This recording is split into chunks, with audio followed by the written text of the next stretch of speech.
हाँ भाई, क्या हाल चाल सबके।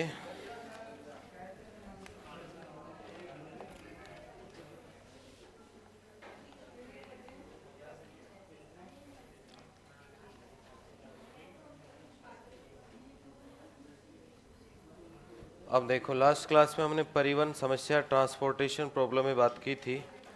उसमें कुछ पॉइंट लिखिएगा, नोट लगा के कुछ पॉइंट लिखिएगा।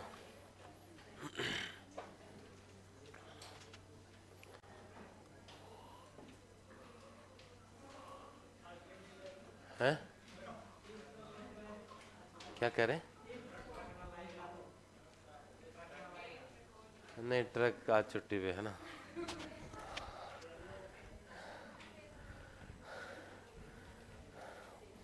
लिखिएगा इसके अंदर। तो पॉइंट नंबर फर्स्ट लगाइएगा और इसमें लिखिएगा पहला पॉइंट आरंभिक सुसंगत हल। पहला पॉइंट लिखिएगा आरंभिक सुसंगत हल। आरंभिक सुसंगत हल, इनिशियल फिजिबल सॉल्यूशन। आरंभिक सुसंगत हल, इनिशियल फिजिबल सॉल्यूशन। अब इसमें लिखो परिवहन समस्या का सुसंगत हल।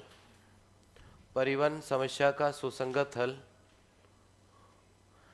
परिवहन समस्या का सुसंगत हल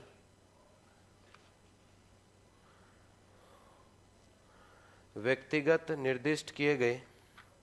परिवहन समस्या का सुसंगत हल व्यक्तिगत निर्दिष्ट किए गए। परिवहन समस्या का सुसंगत हल व्यक्तिगत निर्दिष्ट किए गए ऋणोत्तर मानों का समुच्चय है। ऋणोत्तर मानों का समुच्चय है। ऋणोत्तर मानों का समुच्चय है जो पंक्ति के अवयव जो पंक्ति के अवयव जो पंक्ति के अवयव ब्रैकेट में लिख लो उपलब्धता। जो पंक्ति के अवयव ब्रैकेट में लिख लो उपलब्धता तथा स्तंभ के अवयव तथा स्तंभ के अवयव और ब्रैकेट में लिख लो मांग। स्तंभ के अवयव ब्रैकेट में लिख लो मांग के योग प्रतिबंधों को स्तंभ के अवयव ब्रैकेट में लिख लो मांग के योग प्रतिबंधों को संतुष्ट करते हैं। के योग प्रतिबंधों को संतुष्ट करते हैं। भाई देखो, हेडिंग क्या लगाई है अपन ने? आरंभिक सुसंगत हल, मतलब बेसिक वाला। ज़्यादा पर्टिकुलर नहीं जा रहे, तो बेसिक सा कोई भी अपन किसी को भी, भाई कल जैसे किए थे सवाल कि यहाँ से अपन 60 यूनिट लेके चल रहे हैं, किसी की डिमांड 20 है, किसी की 30 है, लेकिन एक बार बेसिक सा तो ये तो टोटल तो मैच होना चाहिए कि भाई अपन O1 से चले तो 60 थे तो 60 सबको मिल गए। जिसको जितनी डिमांड थी, मान लो किसी को 40 ही चाहिए, तो वो टोटल तो सबका क्या होना चाहिए? बराबर होना चाहिए। यही तो कल बताया था, भाई टोटल तो मैच करना चाहिए। अब वो किसको कितना मिलना चाहिए वो तो आगे की बात है, लेकिन सबसे बेसिक सा सॉल्यूशन तो ये होता है कि भाई हम ट्रक में या ओवन से चले, 60 यूनिट लेके चले। पहले को 20 की ज़रूरत थी तो 20 ही दिया, क्योंकि उसकी क्षमता ही कितनी थी, मांग ही कितनी थी, 20 की। फिर अगले को 30 चाहिए, तो इधर का टोटल भी मैच होना चाहिए और रो और कॉलम दोनों का टोटल क्या होना चाहिए? मैच होना चाहिए। ये क्या कहलाता है? Initial solution. अब पॉइंट नंबर सेकंड लगाओ। पॉइंट नंबर सेकंड, इसमें लिखिएगा आधारी सुसंगत हल। आधारी सुसंगत हल या बेसिक फिजिबल सॉल्यूशन, BFS। आधारी सुसंगत हल या बेसिक फिजिबल सॉल्यूशन, BFS। इसमें लिखिएगा एक M क्रॉस N, M गुणा N थे ना कल अपने पास। M तो उत्पादन वाली थी और N क्या थी? डेस्टिनेशन। D1 D2 D3 और कहाँ तक थे? DN तक। तो लिखो एक M क्रॉस N परिवहन समस्या का, एक M क्रॉस N परिवहन समस्या का सुसंगत हल, एक M क्रॉस N परिवहन समस्या का सुसंगत हल आधारी सुसंगत कहलाता है। एक M क्रॉस N परिवहन समस्या का सुसंगत हल आधारी सुसंगत हल कहलाता है यदि धनात्मक नियतन की संख्या यदि धनात्मक नियतन की संख्या m plus n minus one के बराबर हो, यदि धनात्मक नियतन की संख्या m plus n minus one के बराबर हो। कल भी बताई थी ये बात। कल कितने कॉलम थे? कॉलम तो थे 4 और रो कितनी थी? 3, तो टोटल कितना हुआ? 7। एक माइनस करेंगे 6। तो कोई भी सवाल के सॉल्यूशन में देख लो 6 जगह ही वैल्यू असाइन हुई है आपके पास। तो उस स्थिति में हम क्या कहते हैं? कौन सा हल है? आधारी सुसंगत हल है। नेक्स्ट लिखिएगा थर्ड पॉइंट, इष्टतम हल या ऑप्टिमल सॉल्यूशन। इसमें से बहुत सवाल आते हैं theoretically, m plus n minus one. आप देखेंगे हर एक पेपर में एक दो सवाल जरूर मिलते हैं परिवहन समस्या के। इष्टतम हल या ऑप्टिमल सॉल्यूशन, थर्ड पॉइंट लिखिएगा बेटा, इष्टतम हल या ऑप्टिमल सॉल्यूशन। भाई ऑप्टिमल सॉल्यूशन का मतलब क्या होता है कि वो सुसंगत हल जो क्या कर दे, न्यूनतम की जरूरत है तो न्यूनतम कर दे और अधिकतम की जरूरत है तो अधिकतम कर दे। लेकिन परिवहन समस्या में तो खर्चा क्या करना है? न्यूनतम या मिनिमम होना चाहिए। तो लिखिएगा परिवहन समस्या का सुसंगत हल, परिवहन समस्या का सुसंगत हल इष्टतम कहलाता है। परिवहन समस्या का सुसंगत हल इष्टतम कहलाता है। परिवहन समस्या का सुसंगत हल इष्टतम कहलाता है यदि परिवहन समस्या का सुसंगत हल इष्टतम कहलाता है यदि यह कुल परिवहन लागत, यदि यह कुल परिवहन लागत न्यूनतम कर देता है, यदि यह कुल परिवहन लागत न्यूनतम कर देता है, यदि यह कुल परिवहन लागत न्यूनतम कर देता है।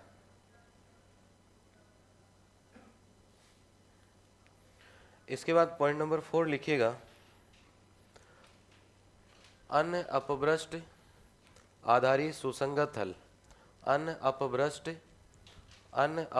आधारी सुसंगत हल, अन्य अपभ्रष्ट आधारी सुसंगत हल non degenerate basic feasible solution.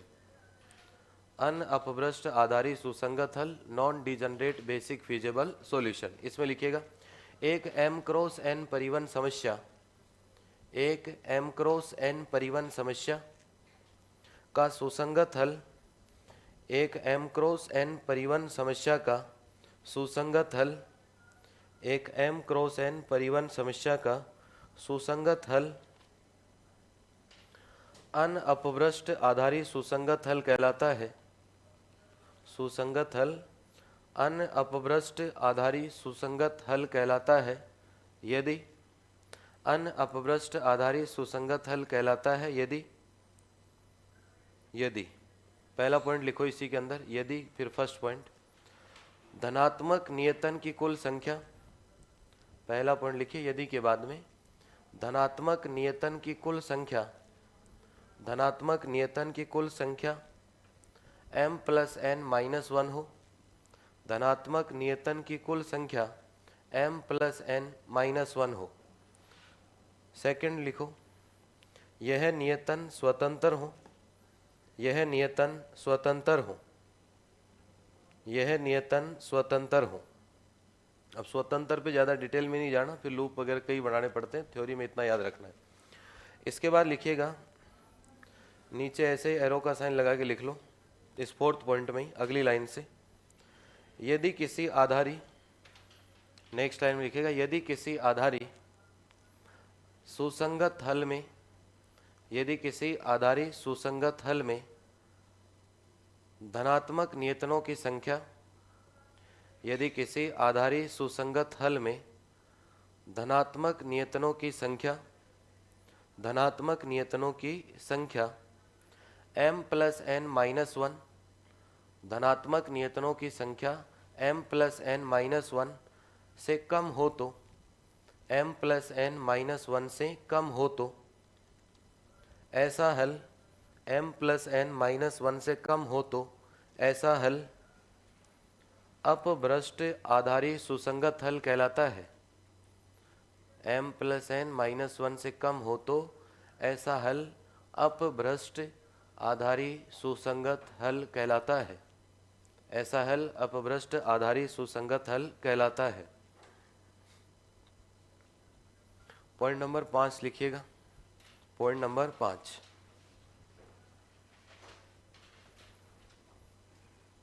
लिखिएगा परिवहन समस्या। परिवहन समस्या की, पॉइंट नंबर 5 लिखिएगा परिवहन समस्या की एम मांगों, परिवहन समस्या की एम मांगों तथा एन उपलब्धताओं, परिवहन समस्या की एम मांगों तथा एन उपलब्धताओं से संबंधित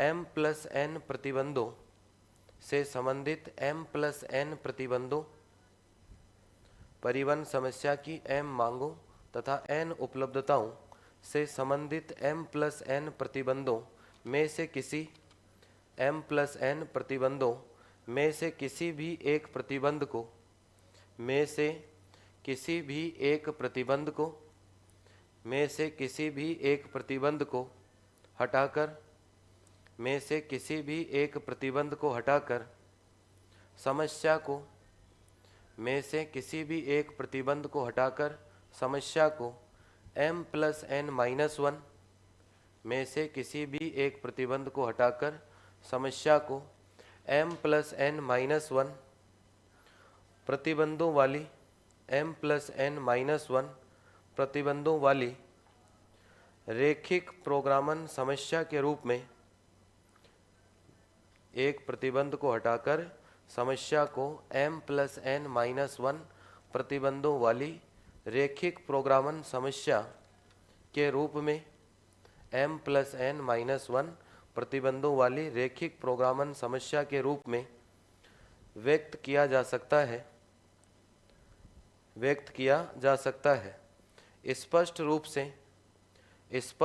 से व्यक्त किया जा सकता है। स्पष्ट रूप से किसी भी परिवहन समस्या के, स्पष्ट रूप से किसी भी परिवहन समस्या के सुसंगत हल में चरों की संख्या, स्पष्ट रूप से किसी भी परिवहन समस्या के सुसंगत हल में चरों की संख्या m plus N minus one के बराबर होगी। चरों की संख्या m plus N minus one के बराबर होगी। ये बात पहले भी कर चुके हैं अपन। इसके बाद नेक्स्ट लिखिएगा पॉइंट नंबर 6,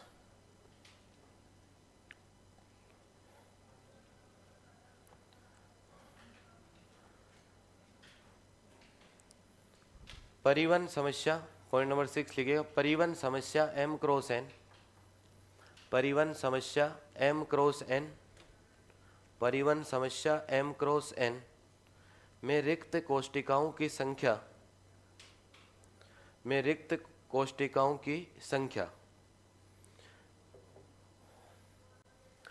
देखो कोई भी परिवहन समस्या होगी तो उसके अंदर टोटल कोष्ठिका, जैसे मान लो इधर बात करें, इधर तो m है और इधर डेस्टिनेशन कितने बेटा आपके पास n है, तो टोटल यहाँ जो कॉलम होते हैं वो कितने होंगे m इंटू n होंगे। भाई कल जैसे 3 इधर थे 4 इधर थे तो कितनी वैल्यू थी बीच में 12, टोटल वैल्यू कितनी थी 12। अब टोटल तो वैल्यू कितनी हो गई m इंटू n, यही हुई आपके पास। अब क्या लिखा आपने, रिक्त कोष्ठिकाओं की संख्या, मतलब जिन जिन में वैल्यू नहीं मिली हो तो वैल्यू कितने में मिलती है बताओ। अरे वैल्यू कितने में मिलती है, m plus N minus one में वैल्यू मिलती है। भाई टोटल तो कितनी हो गई, जैसे कल वाले सवाल में देखें टोटल तो कितनी हो गई 12 थी, वैल्यू कितने में मिली थी 6 में, तो 12 माइनस 6 तो खाली कोष्ठिकाएं कितनी रह गई 6 रह गई आपके पास। तो फॉर्मूला हो गया M N minus M plus N minus one. इसको और सोल्व करेंगे तो ये आएगा m माइनस वन इंटू कितना हो जाएगा n माइनस वन। करो देखे नोट। मैंने कोई जादू नहीं किया, कॉमन लेके लिखा है बेटा, है ना।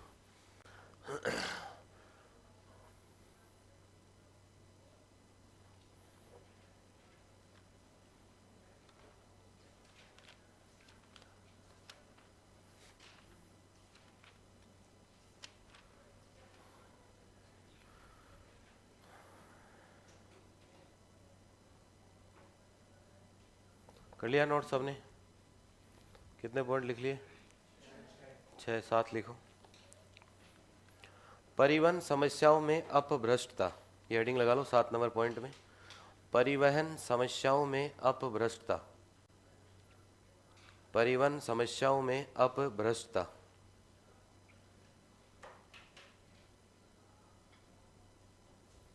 परिवहन समस्याओं में अपभ्रष्टता है, डिजनरेसी इन ट्रांसपोर्टेशन प्रॉब्लम। लिखिएगा परिवहन समस्याओं को हल करते समय, लिखिएगा इसमें परिवहन समस्याओं को हल करते समय, परिवहन समस्याओं को हल करते समय, परिवहन समस्याओं को हल करते समय कभी कभी ऐसा हो जाता है कि, परिवहन समस्याओं को हल करते समय कभी कभी ऐसा हो जाता है कि, परिवहन समस्याओं को हल करते समय कभी कभी ऐसा हो जाता है कि संभावित हल के संगत, ऐसा हो जाता है कि संभावित हल के संगत, संभावित हल के संगत सारणी में, संभावित हल के संगत सारणी में भरे हुए कोष्ठिकाओं की संख्या, संभावित हल के संगत सारणी में भरे हुए कोष्ठिकाओं की संख्या, भरे हुए कोष्ठिकाओं की संख्या m+n-1 से, भरे हुए कोष्ठिकाओं की संख्या m+n-1 से कम रह जाती है, भरे हुए कोष्ठिकाओं की संख्या m+n-1 से कम रह जाती है, तब अपभ्रष्टता की स्थिति उत्पन्न होती है, कम रह जाती है तब अपभ्रष्टता की स्थिति उत्पन्न होती है।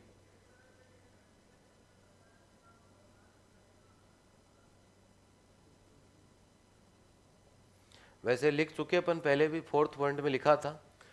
4th पॉइंट देखो क्या लिखा हुआ, अन अपभ्रष्ट, फिर उसमें एक नीचे लाइन लिखी थी अपभ्रष्ट, उसमें लिखा था कि m+n-1 से कम हो तो कौन सी स्थिति हो जाएगी, अपभ्रष्टता की स्थिति हो जाएगी। और एक पॉइंट और लिखो जो मैं लिख देता हूँ, वैसे तो इसका बड़ा प्रूफ है तो थोड़ा सा ध्यान रख लेना, फॉर्मूला पूछा हुआ है एक बार देखो।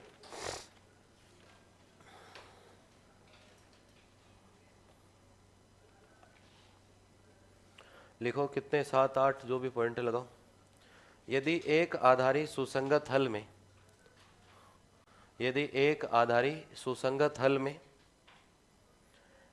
यदि एक आधारी सुसंगत हल में m+n-1 स्वतंत्र धनात्मक नियतन हो, स्वतंत्र धनात्मक नियतन हो, स्वतंत्र धनात्मक नियतन हो, स्वतंत्र धनात्मक नियतन हो तथा स्वेच्छ संख्याएं, तथा स्वेच्छ संख्याएं, स्वतंत्र धनात्मक नियतन हो तथा स्वेच्छ संख्याएं, स्वेच्छ संख्याएं ui i = 1 to m, i = 1 to m, स्वेच्छ संख्याएं i = 1 to m एवं vj, क्या हो गया बेटा, कुछ गलत शब्द लिख दिया क्या, 1 to n तथा स्वेच्छ संख्याएं 1 to n सभी इस प्रकार हैं कि, सभी इस प्रकार हैं कि, सभी इस प्रकार हैं कि, सभी इस प्रकार हैं कि भरी कोष्ठिकाएं, सभी इस प्रकार हैं कि भरी कोष्ठिकाएं, सभी इस प्रकार हैं कि भरी कोष्ठिकाएं,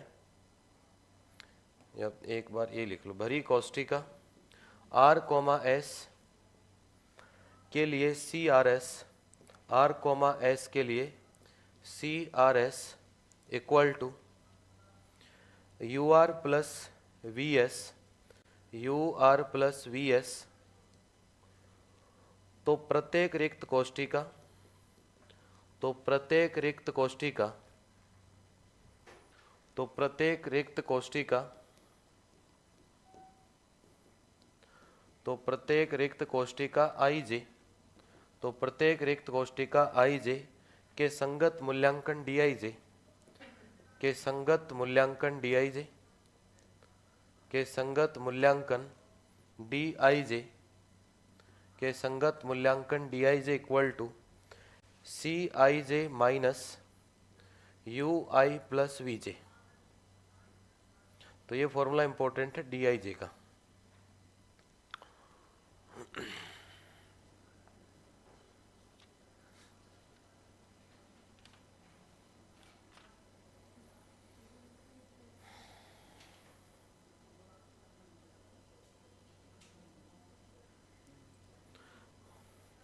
तो देखो नॉर्मल सा बताए तो बाकी याद रखना पड़ेगा, इसकी पूरा प्रूफ है, थ्योरम होती है ये। कोई भी परिवहन समस्या m क्रॉस n की, तो धनात्मक नियतन कितने होने चाहिए तभी सुसंगत हल प्राप्त होगा भाई, m plus N minus one. स्वतंत्र धनात्मक नियतन तथा स्वेच्छ संख्या ui और vj सभी इस प्रकार है कि भरी हुई कोष्टिका, उसको क्या नाम दे दिया r कोमा एस। भाई भरी हुई कोष्टिका जैसे मान लो ये है 1,2, 1,2 क्या होता है, जो पहली वैल्यू है उसका नाम कितना है 1,2। दूसरी कोष्टिका का नाम कितना, वो 1,1 होगा पहली का, तो दूसरी का कितना होगा 1,2, 1,3। ऐसे भरी हुई कोष्टिका तो क्या नाम दे रखा है आर एस। और खाली कोष्टिकाओं के लिए क्या नाम दे रखा है आई जे। भरी हुई और खाली का मतलब तो समझते हो ना, कि जिस पे कुछ दिया है हमने वो तो हो गई भरी हुई कोष्टिका, और जिसमें कुछ मिला ही नहीं हो तो वो कौन सी हो गई खाली। तो उसके संगत जो मूल्यांकन होगा वो बराबर होता है आपके पास d i J equal to c का मतलब होता है उसकी कोष्ट सी आई जे माइनस कितना होगा you i plus v j. तो ये फॉर्मूला थोड़ा सा ध्यान रखना, अभी इसमें ज़्यादा डिटेल में नहीं जाएंगे, लेकिन ये पूछा गया है। कर लिया नोट सबने? अब देखो कुछ सवाल देख लेते हैं अपन।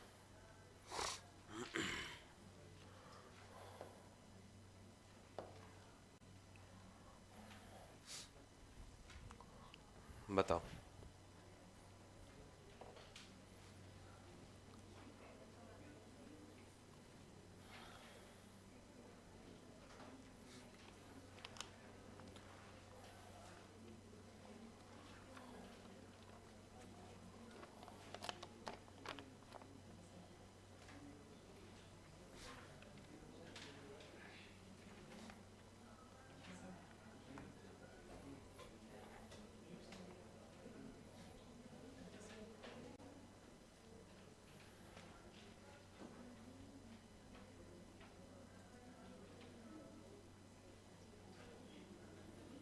हाँ भाई क्या होगा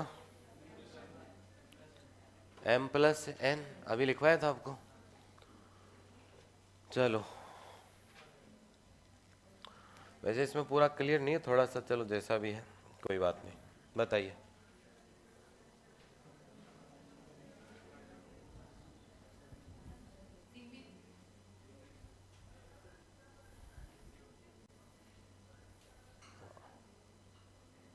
तो कितने मस्त सवाल आ रहे, कुछ करना है हम देख रहे हैं, है ना। बोलो, कई दिनों से मिले ऐसे सवाल हमको, है ना। तो भाई याद रखना, वैसे लिखाया भी होगा, नहीं लिखाया तो मुझे एग्जैक्ट याद नहीं आ रहा।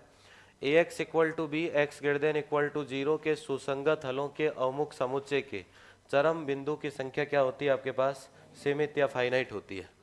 चरम बिंदु की संख्या क्या होती है, सीमित या फाइनाइट।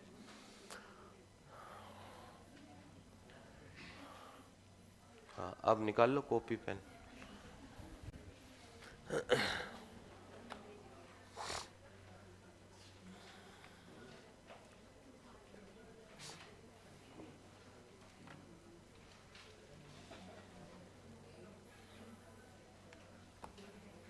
अगर किसी ने तुक्के से उत्तर बताया तो फिर मैं हल करवाऊंगा उससे, बोर्ड पे देख लेना।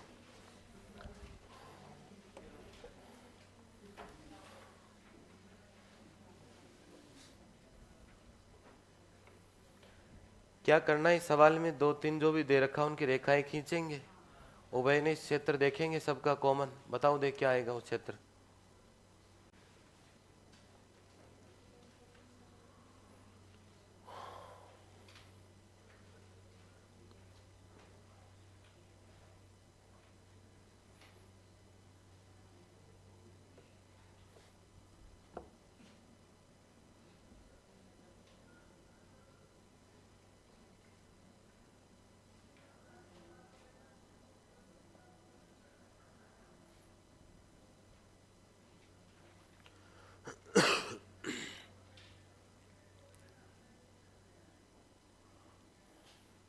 और ये 3 बार कौन कर रहा है? ऑप्शन ए आएगा, है ब्लॉक करा दूंगा बेटा, है ना, बिना के उत्तर देख के, पीछे देख के बता रहा ना, ब्लॉक करा दूंगा परमानेंट।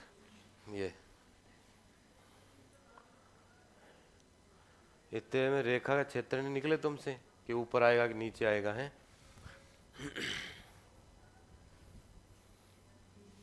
और शायद किया हुआ है ये सवाल तो क्लास, मेरे हिसाब से तो सेम सवाल किया हुआ है ये।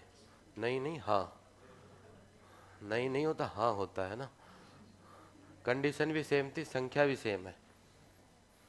मुझे याद है -5 का सवाल था ये, किया हुआ सवाल है।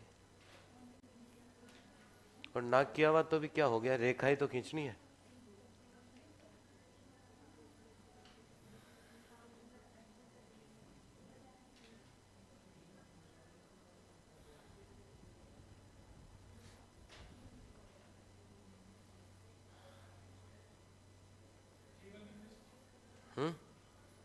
क्या ऊपर की तरफ खुला आ रहा है कि चित्र?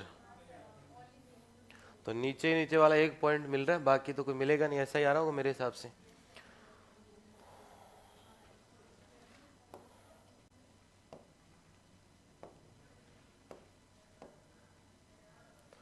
देखो क्या दिया हुआ, x1 माइनस x2, मतलब x1 बराबर x2, या ऐसे समझ लो y बराबर x। तो कौन सी लाइन खींची जाएगी, ये वाली लाइन। ये कौन सी लाइन हो गई, y बराबर x, या ये कह दो कि x1 माइनस x2 बराबर कितना हो गया, 0। क्षेत्र कौन सा आएगा, नीचे वाला है ऊपर वाला? इस लाइन के क्षेत्र ऊपर वाला आएगा कि नीचे वाला? पॉइंट रख के चेक कर लो भाई, इसमें यहाँ कोई पॉइंट होगा 1,0, तो 1,0 रखूंगा यहाँ, 1 0, तो 1 बड़ा है किससे, 0 से, बात सही है। तो ये कौन सा क्षेत्र होगा, नीचे वाला। वो जब ये सवाल कराया था तब भी मैंने ये पॉइंट रख के चेक किया था। इसके बाद ये लिखा हुआ x1 minus 5x2 less than equal to -5, तो एक बार x2 0 रख देते हैं, तो x1 कितना आ गया, -5। तो ये आ गया सर x1 कितना हो गया, -5। ये कोई -5,0 पॉइंट हो गया। एक बार क्या करते हैं अपन, x1 0 रख लेते हैं, तो x2 कितना आएगा, 1 आएगा। तो ये कोई 1 हो गया आपके पास, तो यही कोई रेखा खींची जाएगी आपके पास। अब इसका क्षेत्र कौन सा आएगा सर, तो इस 1 से ऊपर वाला कोई पॉइंट रख लेते हैं, 2,0 रख लेते हैं। तो 2,0 रख के देखेंगे तो ये हो गया 2, ये 0, तो 2 छोटा है, 2 छोटा है किससे भाई, 2, नहीं 0,2 होगा ना पॉइंट भाई। ये तो पॉइंट कितना है, 1,0, और ये कोई पॉइंट 0,1 है ना, और ये पॉइंट कितना होगा, 0,2। अगर ऊपर होगा तो ये सेटिस्फाई करेगा, नहीं तो क्षेत्र कहाँ होगा, नीचे। अब 0,2 रख लेते हैं इसमें, तो ये हो गया 0, ये -10 छोटा है किससे, -5 से, बात सही है बिल्कुल। तो इसका मतलब ये क्षेत्र आएगा इसका, ऊपर वाला। तो ये वाला पार्ट कौन सा पार्ट हो गया, उभयनिष्ठ। अब ये तो बहुत सारी वैल्यू आएंगी, तो यहाँ इस पॉइंट पे एक पॉइंट आ रहा है आपके पास, तो कौन सी वैल्यू मिलेगी, मिनिमम मिलेगा इस पे। तो केवल क्या प्राप्त होगा, निम्ननिष्ठ।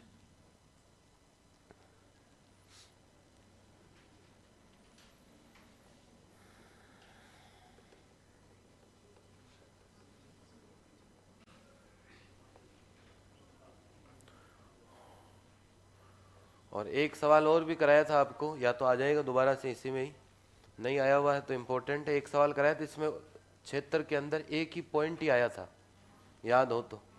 आप बोले क्षेत्र आ ही नहीं रहा, जिसमें एक बिंदु था बस वही कॉमन था 4 रेखाओं में, था क्या ऐसा सवाल? हाँ, तो वो इम्पोर्टेंट सवाल है, ध्यान रखना भी। इसके बाद देखो अगला सवाल। हाँ, दोनों इसी पे प्राप्त होंगे, जो कुछ भी होगा सब यही होगा।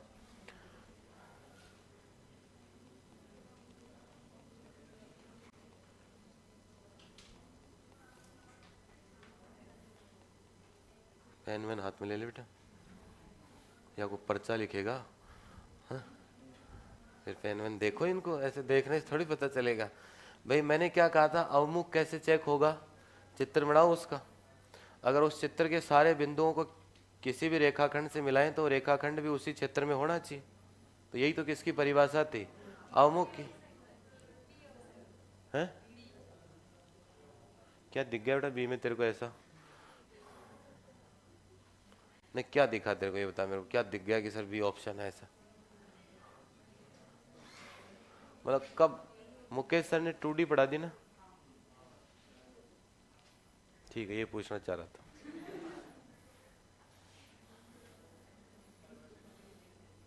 अब तुम्हारे से व्रत तुमसे नहीं बन रहा है। ए ऑप्शन, ए ठीक है ऑप्शन बिल्कुल। देखो पहले 3 जो सही ऑप्शन है उन पे बात कर लेता हूँ, बाद में ए पे करूंगा। पैराबोला है तो पैराबोला यही बनेगा आपके पास। अब इसके सारे पॉइंट हैं तो अंदर ही रहेंगे, सीधी सी बात है। कोई भी रेखाखंड खींच लो। इसके बाद ये वृत्त है, सर्किल है तो सर्किल के सारे पॉइंट इसी के अंदर ही रहेंगे। इसके बाद ये क्या है? दीर्घवृत्तीय एलिप्स है। 6 का भाग दे लो, नीचे 2 और 3 आ जाएगा। तो दीर्घवृत्तीय एलिप्स के सारे बिंदु इसी के अंदर ही रहेंगे। अब ये कह रहा कि ये वृत्त है लेकिन 5 से छोटा 3 से बड़ा, मतलब ये वाला पोर्शन है आपके पास। अरे कौन कर रहा है ये?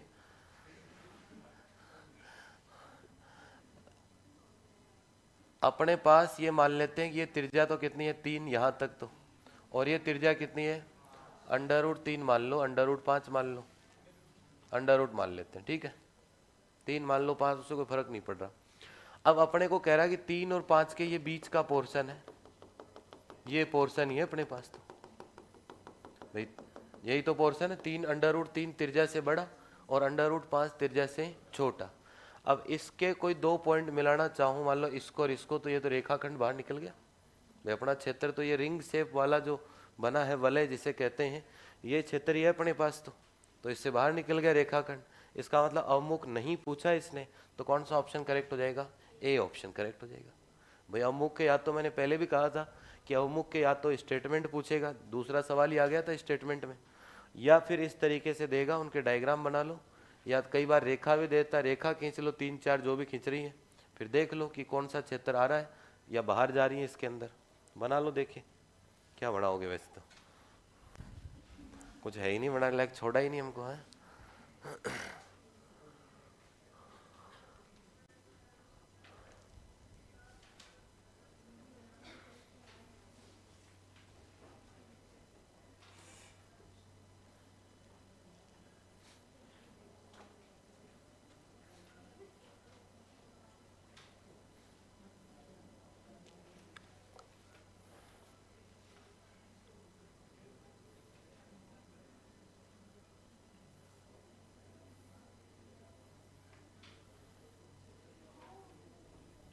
चले भाई आगे, देखो अगला सवाल।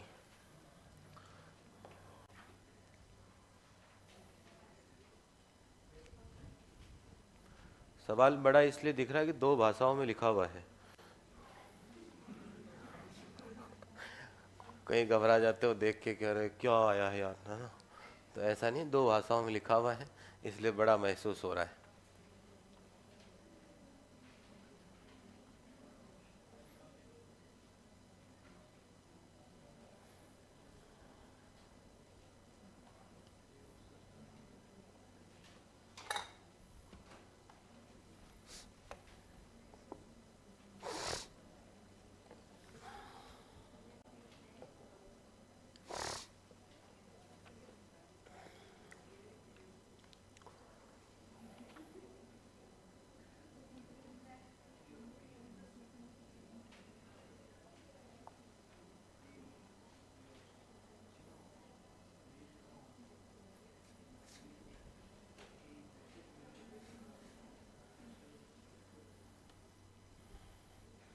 चलाओ बेटा, को पेन वेन चलाओ, ऐसे क्या है?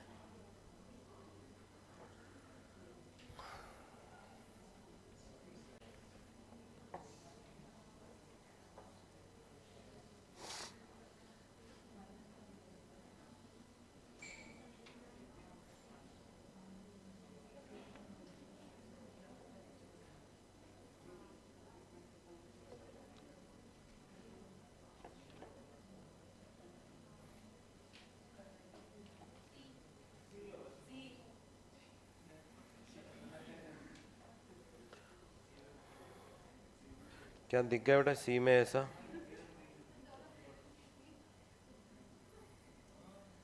देखो क्या कर रहे थे इतनी देर से।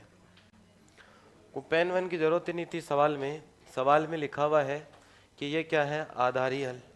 अगले ने खुद निकाल के दिए, जो अपन मैट्रिक्स बना के निकाले थे ना, याद हो तो एक्स बी बराबर बी इनवर्स इंटू बी, अगले ने खुद ने निकाल के दिए कि 3 आंसर आ रहे हैं सर। अब पड़ोसियों ज्ञान मत दो, है ना, पड़ोस जानता आप कहाँ हो, है ना, और पड़ोसी सावधान रहे ऐसे लोगों से, है ना। अब मैंने जब आधारी हल से उसके बाद परिभाषा लिखाई थी आधारी सुसंगत हल की, उसमें कहा था भी कि n माइनस एम चर तो जीरो हो सकते हैं। तो n माइनस एम का मतलब ये कितने की मैट्रिक्स है, कितनी रो है इसके अंदर, 2, कितने कॉलम है, 3। तो इसमें से जो b निकलेगी वो कितने बाई कितने की निकलेगी, 2/2 की। मतलब एक वैल्यू तो क्या होगी, जीरो होगी। तो एक वैल्यू तो सब में जीरो है, कोई दिक्कत नहीं है।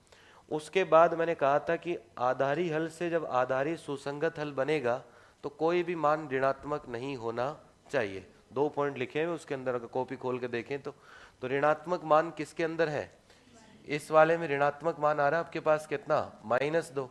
तो ये जो हल है वो क्या नहीं बनेगा, सुसंगत हल नहीं बनेगा। तो सी कौन से ऑप्शन में है, सी ऑप्शन में। तो ये आंसर करेक्ट है आपका। सोल्व करना ही नहीं था, सोल्व करके दिया अगले ने। अब डेफिनेशन तो याद होनी चाहिए कि वह आधारी हल हो गया। आधारी हल कौन सा हल, आधारी क्या होगा, सुसंगत, कोई भी वैल्यू ऋणात्मक या नेगेटिव नहीं होनी चाहिए।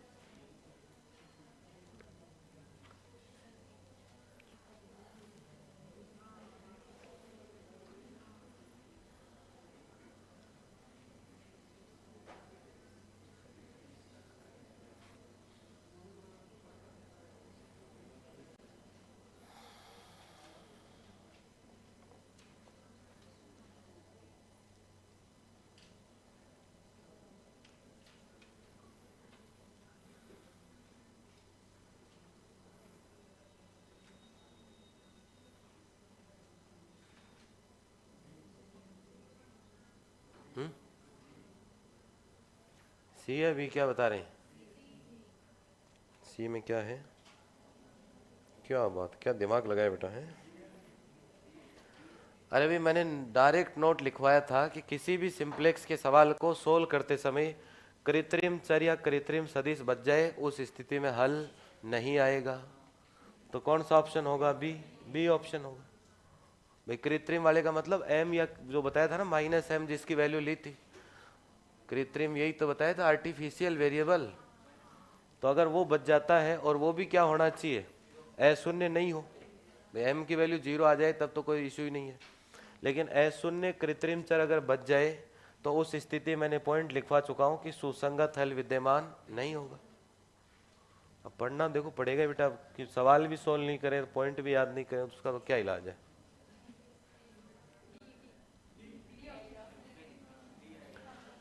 एम उद्गम तथा एन मांग वाले स्थानों की परिवहन समस्या में इष्टतम हल की स्थिति में रिक्त कोष्टिकाओं की संख्या,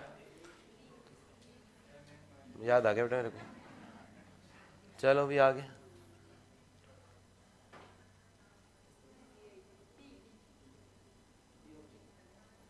ये कल लिखवाया था, नियतन वाले में नोट लिखवाया था कि एक नियतन समस्या परिवहन, नियतन समस्या किसका रूप है, परिवहन का ही रूप है। तो परिवहन कह दे चाहे नियतन कह दे, उससे कोई फर्क नहीं पड़ेगा। और कहता है कि यदि सभी सी आई जे ग्रेटर देन इक्वल टू 0 हो और कोई एक्स आई जे की वैल्यू कितनी आती हो, कैपिटल एक्स आई जे, तो एक इष्टतम हल होगा यदि summation C I J X I J equal to कितना हो, 0। तो कौन सा ऑप्शन करेक्ट है, डी ऑप्शन करेक्ट है आपके पास। इसके बाद देखो नेक्स्ट, करो देखे सोल्व।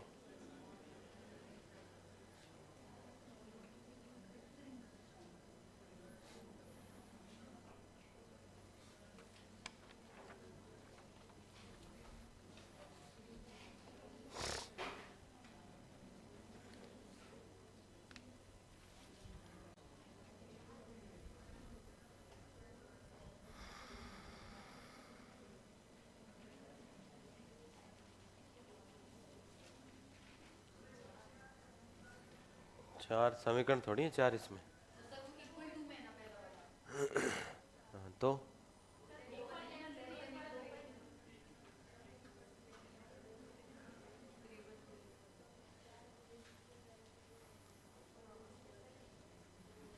बताओ भाई क्या किया जाए, कितने आएंगे? 4। देखो भाई ये सवाल क्या है, मिनिमम का। तो मिनिमम को सिंप्लेक्स की पूरी फॉर्म बना देता हूँ। मिनिमम का क्या बनाएंगे? मैक्सिमम। सिंप्लेक्स से सवाल तभी तो सोल्व होगा। अरे सिंप्लेक्स से सवाल कब होगा? मैक्सिमम। किससे गुणा करूँ? माइनस से। तो ये हो गया माइनस का 5x1 और माइनस का कितना हो गया? 2x2। ठीक है, सब्जेक्ट टू कंडीशन है। फिर ये लिखा हुआ बेटा 3x1 और प्लस कितना होगा? x2। 3x1 प्लस कितना? x2। ये तो इक्वल टू लिया हुआ आपके पास। तो सिंप्लेक्स की ही डिमांड होती है कि जितने भी प्रतिबंध है वो इक्वल टू होने चाहिए। भाई सिंप्लेक्स की ही तो डिमांड है। कल द्वैतता में पढ़ाए थे वो तो less than greater than. Simplex की डिमांड ही क्या है कि जितने भी समीकरण है वो किस में होने चाहिए? किस में होने चाहिए? इक्वल में। पहले से इक्वल है, क्या दिक्कत है? कुछ नहीं करना, आगे देखेंगे जब जरूरत पड़ेगी तो। फिर यह है x1 प्लस 2x2।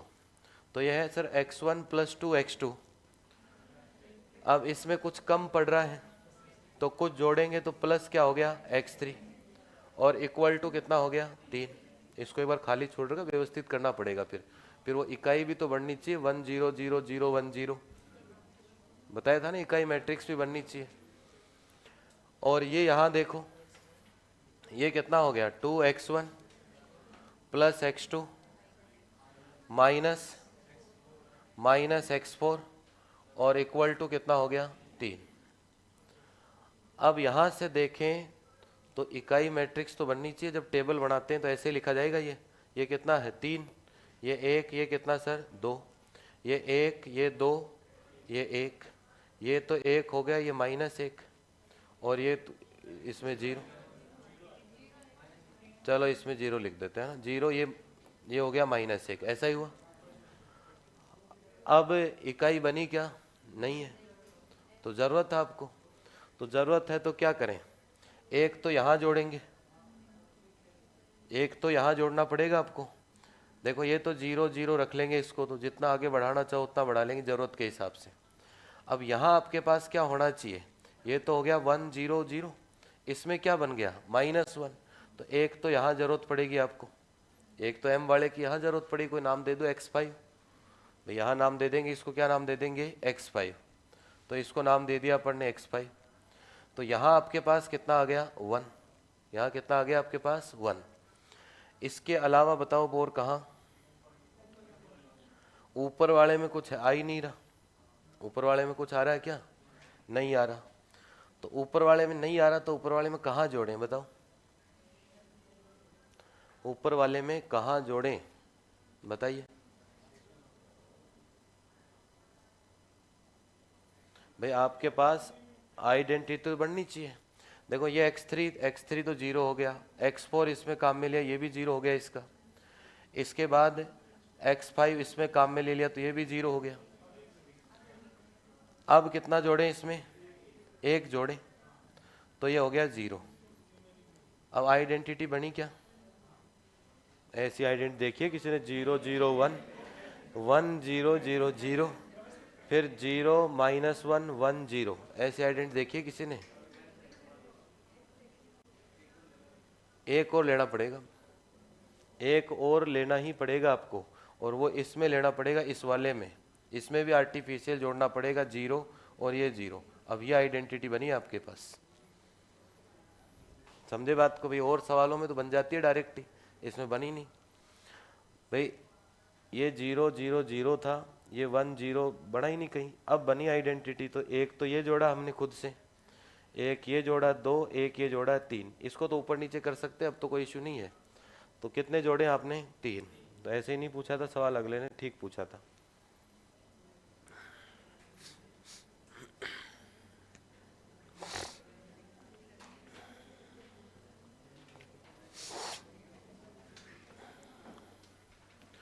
तो आपको 3 जोड़ने पड़ेंगे भाई। यहाँ देखने से तो 2 से ही काम चलता दिख रहा है क्या? इनको इधर तो मेरी बात सुनो, इसको अगर हिला के अगर इधर किया है तो फिर ऊपर वाले तीनों हिलेंगे। इसको हिलाएंगे तो फिर तीनों हिलेंगे, फिर क्या होगा? कुछ नहीं होगा।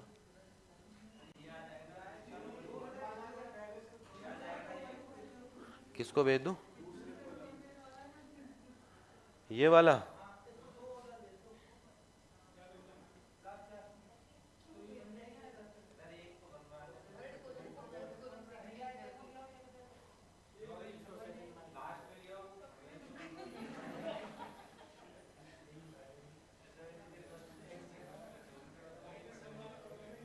मतलब मैं पहले ये जोड़े बिना ये जोड़ दूं, है ना?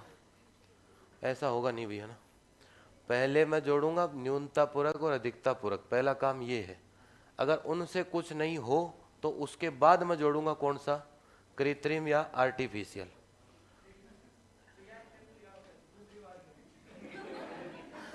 कौन से वाले को ले आऊं? ये इस दूसरे को, इसको इधर इधर ले आता हूं। इसको ऐसे कह रहे हो भी 0 0 -1 ऐसा, और इसको इधर ले जाऊं तो ये हो गया 0 1 0 ऐसा। एक मिनट देख लेते हैं। पहले ये जोड़ दिया, ठीक है, फिर ये जोड़ दिया, ठीक है, x3 x4 ये मान लेते हैं, चलो ठीक है। अब किस में जोड़े बताओ? अब आर्टिफिशियल किस में जोड़े? पहले में जोड़ दिया आर्टिफिशियल, ये जोड़ दिया, और तीसरे में भी आर्टिफिशियल जोड़े हैं 1 ऐसा।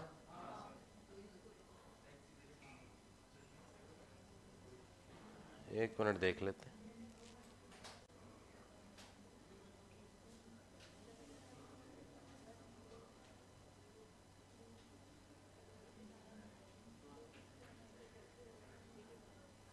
पहले इसमें जोड़ देते हैं x4, ठीक है, बाकी में 0 0 हो गया। फिर लेस देन वाले में प्लस जोड़ दिया तो ये 0 1 0 हो गया। इसके बाद 1 0 0 0 0 1।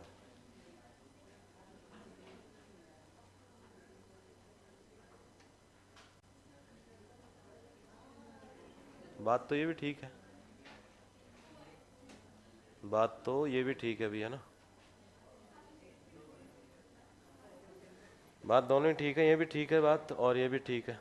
थोड़ा गड़बड़ है मामला इस सवाल में। वैसे 3 ऑप्शन आ रहा था इसका, वैसे 2 से भी काम हो जाएगा।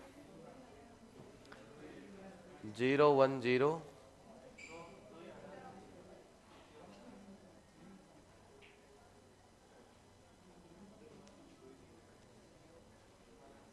ठीक है, 2 ही रखो इसको। क्या दिया हुआ इसमें?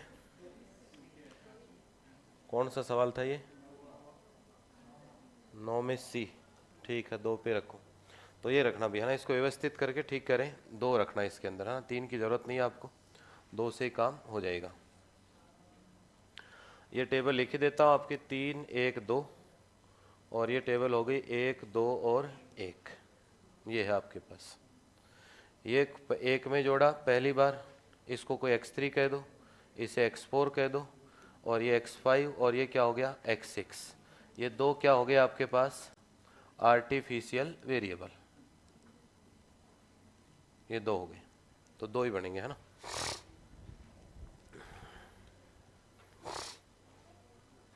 तो 2 ही बनेंगे, देख लिया करो ऐसा थोड़ा।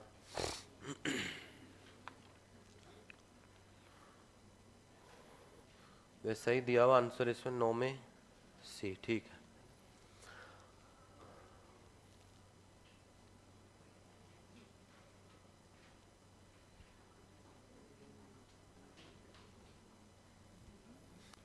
दसवां देखो, अगला सवाल देखते हैं।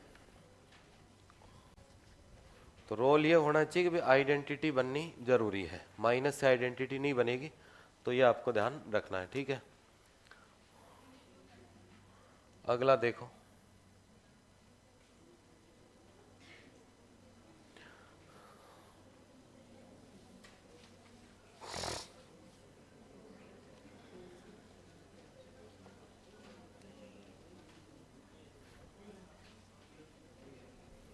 भाई अगर कोई एलपीपी लिखा है और उसका क्या कह रखा है कि कोई सुसंगत हल आता ही नहीं हो, तो कोई हल भी होगा क्या? नहीं होगा।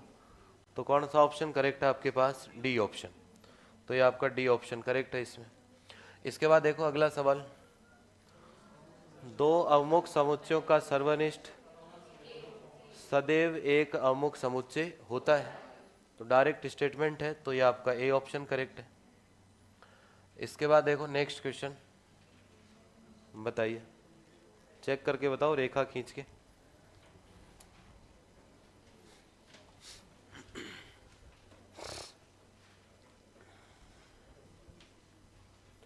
लाइन खींच के चेक करके बताओ कौन सा क्षेत्र आएगा।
हाँ भाई, क्या आ रहा है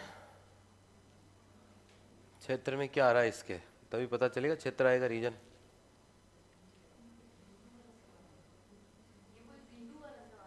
हाँ, बिंदु वाला सवाल है, एक ही बिंदु आएगा बीच में, तो वही मैक्सिमम और वही क्या है, मिनिमम। तो कौन सा ऑप्शन करेक्ट होगा? C option. किया हुआ वैसे, दोबारा नहीं करूँगा भैया ना।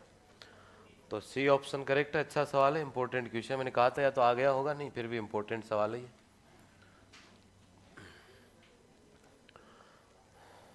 भाई इसमें जब सब रेखाएं खींचेंगे, ऐसे बेसिक बता देता हूँ कि एक रेखा एक खींची, एक एक खींची, तो ये एक ही पॉइंट सब में कॉमन आएगा, बाकी कोई क्षेत्र नहीं आएगा।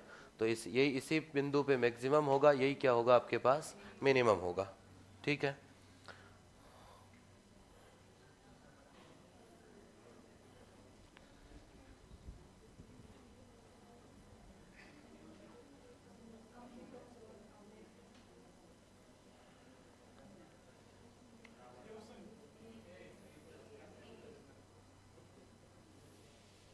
हाँ भाई, क्या आएगा बताओ? ये गलत है सबका,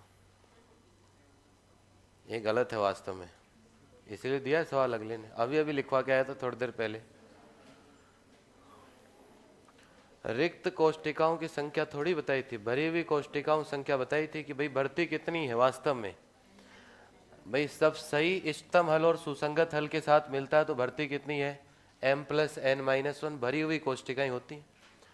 तो भरी हुई कोष्टिकाएं अगर इससे कम हो तब क्या होगी, अभ्रष्टता। ऑप्शन किसका है, रिक्त का। अगर भरी हुई इससे कम होंगी तो खाली इससे क्या हो गई, ज्यादा होंगी। तो कौन सा ऑप्शन करेक्ट होगा, सी ऑप्शन करेक्ट होगा आपके पास। अगर यही ऑप्शन भरी कोष्टिका होता यहाँ तो कौन सा ऑप्शन करेक्ट हो जाता, ए ऑप्शन करेक्ट हो जाता। भाई अभी जो मैंने लिखाया वो क्या लिखाया है, धनात्मक नियतन। धनात्मक नियतन का मतलब जिसको कुछ मिला हो, और मिला का मतलब भरी हुई कोष्टिका है। तो भरी हुई का सवाल आता तब तो कहते कि m+n-1 से कम होगी, तब हम किसकी बात कर लेंगे, आपके पास अभ्रष्टता की बात होगी। लेकिन उल्टा पूछा आपसे तो कौन सा ऑप्शन करेक्ट होगा, सी ऑप्शन।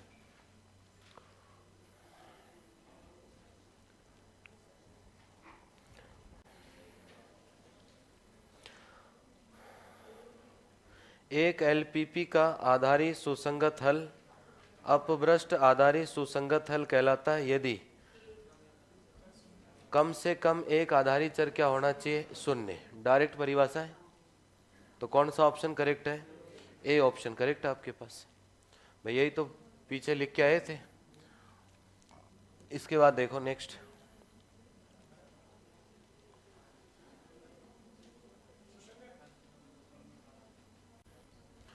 15वां सवाल है ना, ये दिया हुआ कि निकाय Ax इक्वल टू बी के सभी सुसंगत हलों के अवमुख समुच्चय का प्रत्येक चरम बिंदु, नोट लिखवाया था, चरम बिंदु में क्या होता है, आधारी सुसंगत हल होता है, बेसिक फीजिबल सॉल्यूशन। तो कौन सा ऑप्शन करेक्ट है, बी ऑप्शन करेक्ट है। पॉइंट लिखाया हुआ है, जब चरम बिंदु लिखवाया था वहां 2 पॉइंट लिखवाए थे, 1 पॉइंट पीछे आ चुका है एग्जाम में और एक ये है आपके पास। इसके बाद है एक m क्रॉस n परिवहन समस्या का अन अपभ्रष्ट आधारित सुसंगत हल प्राप्त करने के लिए अरिक्त कोष्टिकाओं की संख्या होनी चाहिए।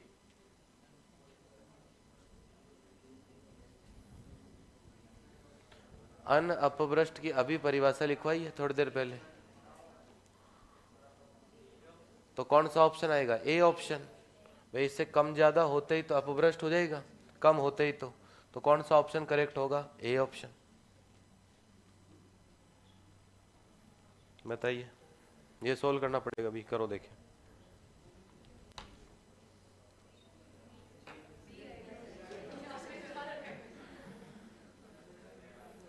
क्या आएगा, बी गलत है, आगे सोल्व करो। बी गलत है, अब सोल्व कर लो। देख है क्यों,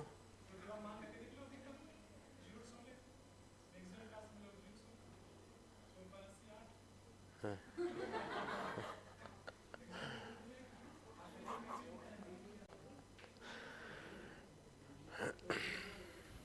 एक बार सोल्व करो इसे, ऐसे मान लो ऑप्शन नहीं है, सोल्व करो बेटा, है ना, फिर बताता हूँ क्या है इसमें। किया हुआ है क्या ये सवाल, तो कौन सा ऑप्शन आएगा, 0,16 किया था क्या, याद है मुझे, आपने ही बताया था, बोले सर 20/3 और 40/3 पे दोनों रेखाएं काटेंगे, इंटरसेक्शन पॉइंट आएगा, तो 0,16। आगे देखो,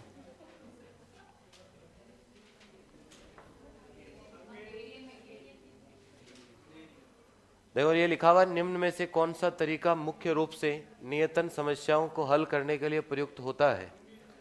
तो स्टेपिंग स्टोन विधि कोई विधि है नहीं अपने पास, उत्तर पश्चिम वोगल ये किसके हैं, परिवहन के। तो कौन सी विधि है आपके पास, हंगेरियन विधि, डायरेक्ट ऑप्शन है वैसे।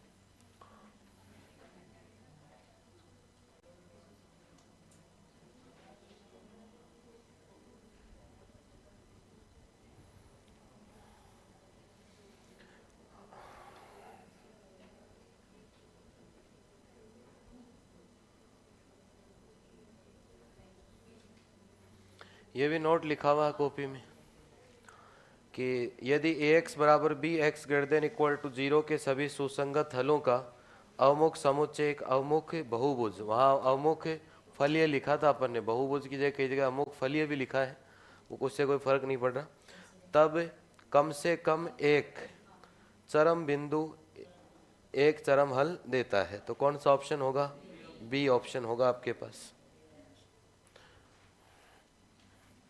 अब देखो याद करने पड़ेंगे बेटा, ऐसा नहीं है कि भाई हम सोल्व भी नहीं करें।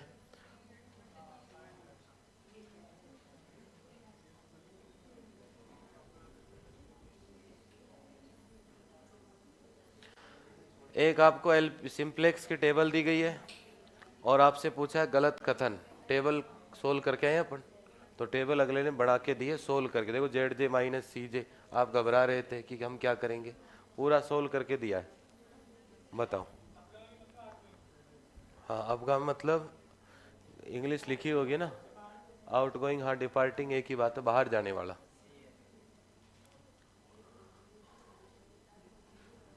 बाहर जाने वाला वेक्टर अपगामिंग कहलाता है, प्रवेश या एंटरिंग कह दो, एक ही बात है।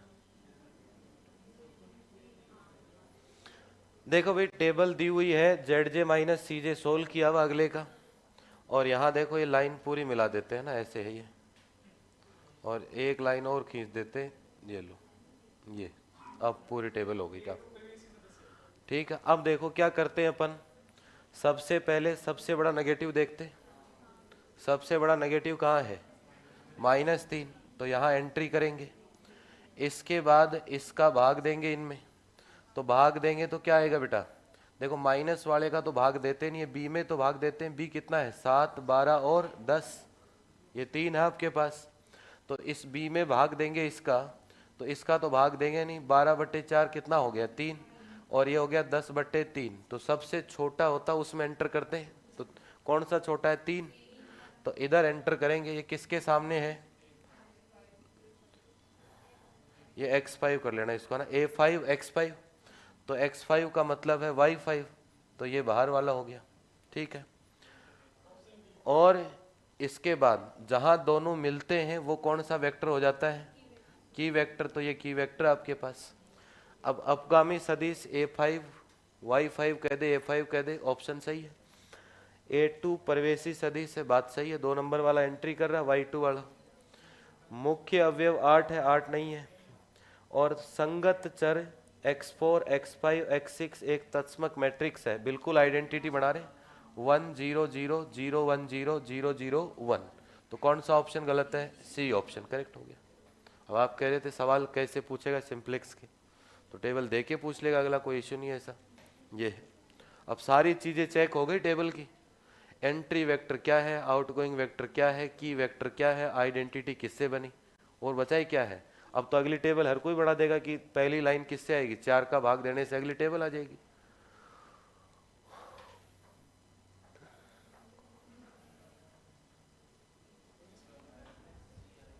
घबराओ मत, इसीलिए अभी वो नोट लिखवाया था। कौन सा ऑप्शन है, डी ऑप्शन, तो CIJ माइनस UI प्लस कितना होगा, VJ।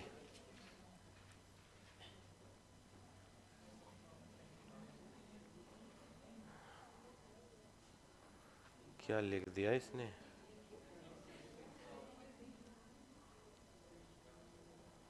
एक मिनट देखते हैं।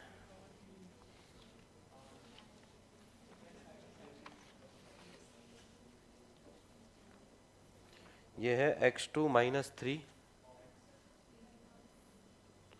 देखो ये लिख देता हूँ, x2 - 3, यहाँ लिखा हुआ है ग्रेटर देन इक्वल टू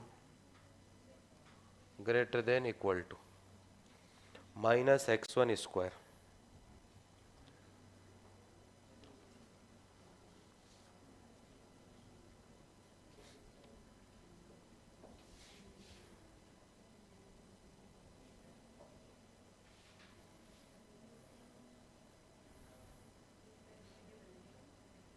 और ये जो तीसरे में कोमा लग रही है ना, ये कोमा नहीं है अभी,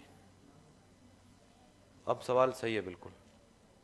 जो तीसरे में कोमा लग रही है वो कोमा नहीं है, x1 इंटू x2 गुणा में, जैसे xy होता है ना गुणा में, वैसे x1 इंटू x2 है।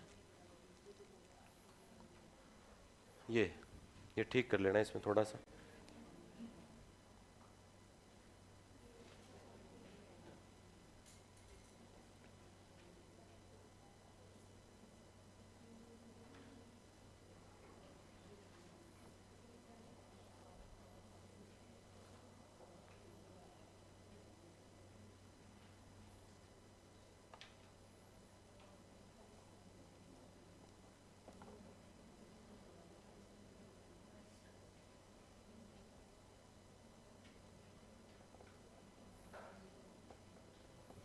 देखो सीधा सा सवाल है, क्या आएगा, सी ऑप्शन आएगा। देखो सीधा सवाल है, पहला किसका समीकरण है, परवलय का, पैराबोला, कुछ भी बने बनेगा पैराबोला, भाई यही तो आ रहा है आपके पास। ऐसे समझ लो इसको कि x² इक्वल टू x2 या y कह दो, और किसी को x1 x2 से कंफ्यूजन है तो y - 3, ऐसा ही तो सवाल है। लेस देन ग्रेटर देन तो बाद की बात है, 1 2 घात का 1 1 घात का, तो क्या बनेगा, पैराबोला। ये बनता, ये न बन के थोड़ा इधर उधर बन जाएगा, बनेगा तो क्या, पैराबोला। अब पैराबोला के कोई भी 2 पॉइंट के बीच रेखा खींचे, रेखाखंड खींचे, तो वो उसी के अंदर ही रहेगा। इसका मतलब क्या बनेगा, अवमुख या कॉन्वेक्स बनेगा। ये तो अवमुख है आपके पास। दूसरे में बात करें, दूसरे ऑप्शन में, भाई ये तो क्या था आपके पास, परवलय या पैराबोला, तो परवलय या पैराबोला तो कॉन्वेक्स होगा। इसके बाद दूसरे ऑप्शन की बात करें तो दूसरे ऑप्शन का ये डायग्राम आएगा। x1 greater than equal to कितना है, x1 greater than equal to कितना है 2, तो ये x1 बराबर 2 लाइन हो गई। ग्रेटर देन का मतलब ये साइड हो गई, यही हुआ आपके पास। इसके बाद x2 लेस देन 3, तो ये कोई x2 की लाइन हो गई। और लेस देन 3 का मतलब ये एरिया आ गया, यही एरिया है आपके पास। अब कॉमन पार्ट यही है दोनों का, ये वाला पोर्शन, भाई ये वाला पोर्शन दोनों का क्या है, कॉमन है। अब इसमें किसी भी पॉइंट के बीच में रेखाखंड खींचें तो क्या इस एरिया से बाहर जाएगा, क्या नहीं जाएगा। इसका मतलब ये भी अवमुख या कॉन्वेक्स है, ये भी क्या होगा आपके पास, अवमुख या कॉन्वेक्स होगा। थर्ड वाले पे अगर बात करें, सी ऑप्शन पे देखें तो सी ऑप्शन में कहता है कि X Y equal to 1, x1 x2 less than equal to 1 कह दो, चाहे xy1 कह दो। कई बार ग्राफ बता दिया मैंने इसका जब समाकलन पढ़ाई थी, एक तो इधर बनेगा एक इधर बनेगा, ऐसे ही तो बनेगा आपके पास। xy इक्वल टू 1 कई बार बता दिया ग्राफ, अब नहीं आता है उसका तो मैं क्या कर सकता हूँ भैया ना। इसके बाद ये कहता है कि x1 less than equal to 0, ये लाइन x1 की x की होती है। लेस देन का मतलब x1 की वैल्यू लेस देन का मतलब क्या होगा, इधर वाली वैल्यू, अरे यही तो वैल्यू होगी, यही तो वैल्यू होगी आपके पास। ये लाइन x इक्वल टू 0 ही तो कहलाती है वैसे, तो इधर वाली वैल्यू होंगी माइनस की। और फिर क्या कहता है, x2 greater than equal to 0, मतलब ये ऊपर वाला पोर्शन, तो ये क्षेत्र बता रहा है आपके पास, ये वाला पोर्शन बता रहा है। अब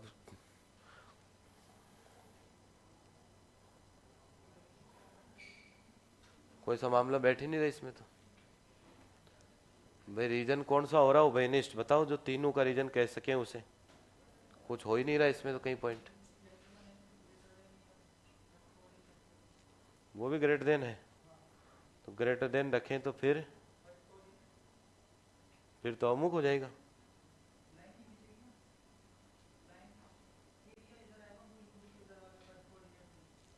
भाई अगर इसको ग्रेटर देन ले लें, ऐसा ही तो कह रहे हैं, इसको ग्रेटर देन 0 लूँ क्या, ऐसा करूँ, चेंज कर लेते हैं। वैसे इसमें है गड़बड़ है, प्रिंटिंग की 2-3 तो गड़बड़ देख दी मैंने। भाई अगर ऐसा ले लें, देखो ये ले लिया अपन ने, मान लो ग्रेटर देन ले लेंगे तो ये आ जाएगा पोर्शन, यही पोर्शन आएगा। अब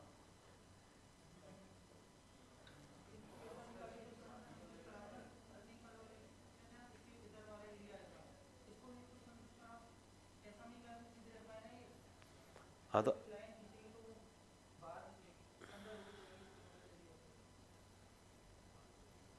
भाई x1 x2 less than equal to 1 दिया हुआ है, तो x1 x2 लेस देन 1 है, तो 0 पे तो सेटिस्फाई हो रहा है आपके पास। भाई 0 पे तो क्या हो रहा है, सेटिस्फाई हो रहा है। तो 0 पे अगर देखें,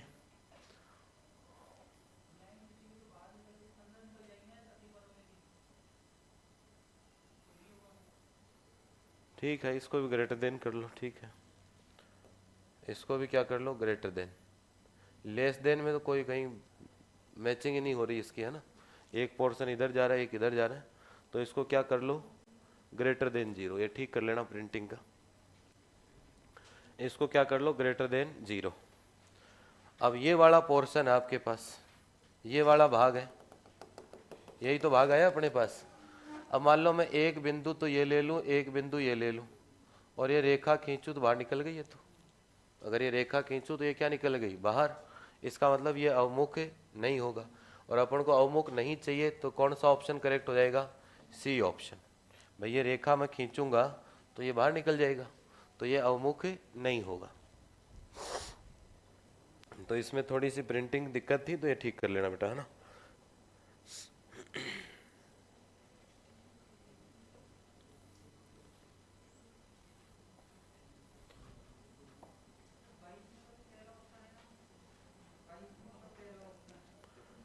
बाईस में, हाँ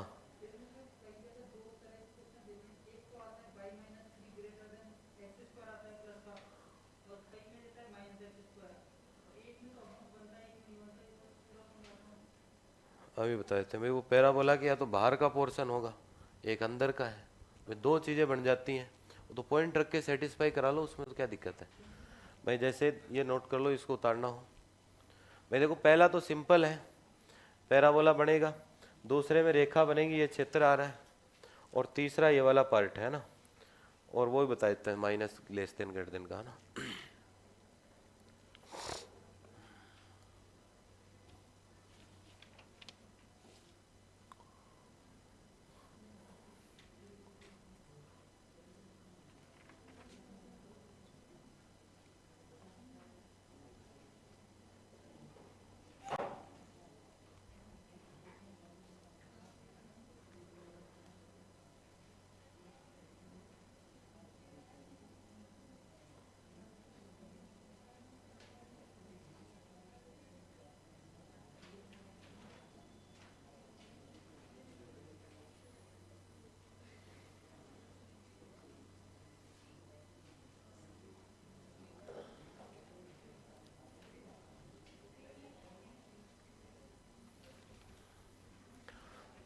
देखो पैराबोला में दो स्थिति होंगी भैया ना, पैराबोला में दो स्थिति बनेगी आपके पास।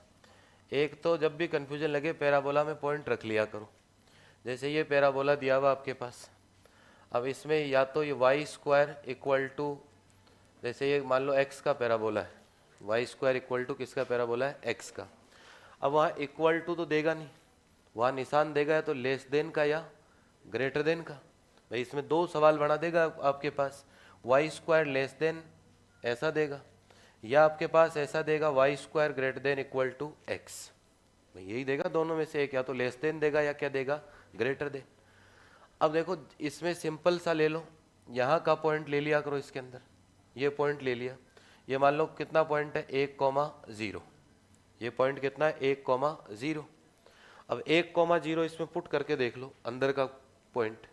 अब 1,0 पुट करेंगे तो एक तो इधर आएगा और 0 इधर आएगा, इसका मतलब ये कौन सा एरिया बताता है, सही हो रहा है ये पहली कंडीशन सही हो रहा है, इसका मतलब इस स्थिति में तो ये क्या हो गया, अवमुख हो गया, इस स्थिति में तो अवमुख हो गया।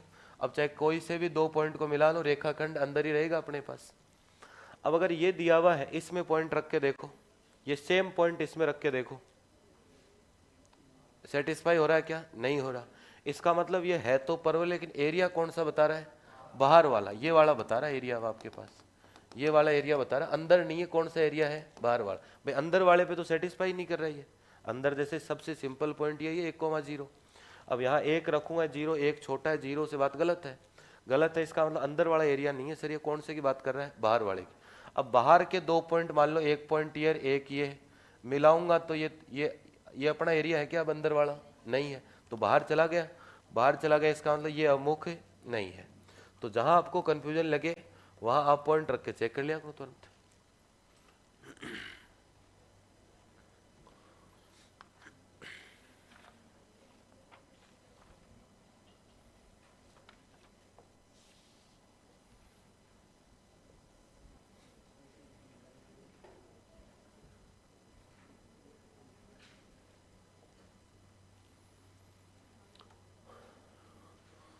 तो परवले पढ़ लिया होगा ना 2D में, परवले में जब प्लस माइनस होता है तो इधर किसकेगा, इधर किसकेगा, ऊपर किसकेगा, इतना समझा होगा, डायरेक्ट बताया होगा ना सर ने, प्लस एच प्लस के माइनस के करके, इतना तो सीखे होंगे डायरेक्ट, या अब भी मेरी तरह बिंदु ही रख रहे हो। अब तो पता चल रहा होगा ना, इधर इतना किसकेगा, इतना ऊपर जाएगा, इतना नीचे होगा, कि परवले में कुछ जुड़ जाता है तब क्या होगा।